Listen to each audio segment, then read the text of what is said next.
He petitions them to do things without. Okay, that's the words he starts with. Do things without.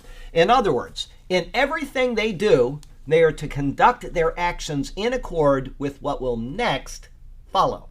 It is an all-encompassing thought that asks them to live out every aspect of their lives in this manner. What they are to do without includes two separate things. The first is complaining.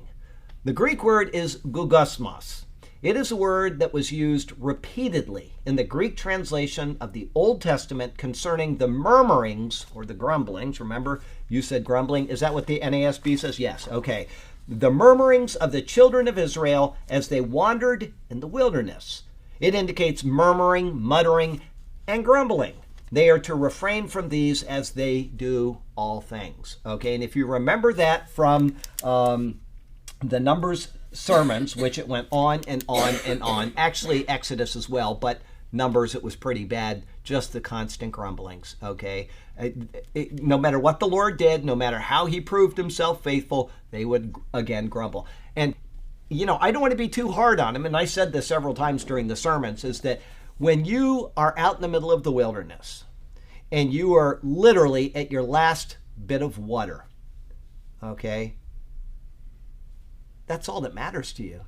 You know what I mean? If you don't have that water, what are you thinking? And so the wise person would say, I've seen the Lord faithful to us, and he's going to give us water. But it is very hard to rise above your misery. I don't know if you guys feel that way, but when I'm miserable, it's very hard to rise above that. R.C. Sproul one time had a lady that was really sick, and because she was taking chemo, and she finally showed up at church one day, and he said, we'll say her name is Mabel. I don't remember what. Mabel, how are you? And she said, it's so hard to praise God when your head is in the toilet. And that's true. You know, when you're just so miserable, it's hard to rise above your misery. So you can almost empathize with the people, but at the same time, they were redeemed from Egypt. They saw a sea opened up. They saw the Lord's presence when the Ten Commandments were given. They kept seeing his glory, and they kept murmuring about it.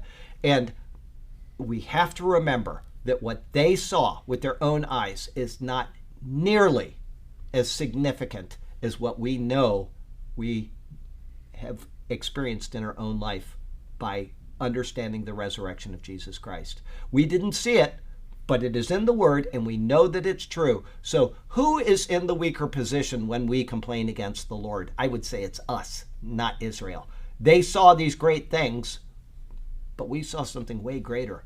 We know that Jesus Christ is resurrected, so why should we be complaining and moaning about our own circumstances?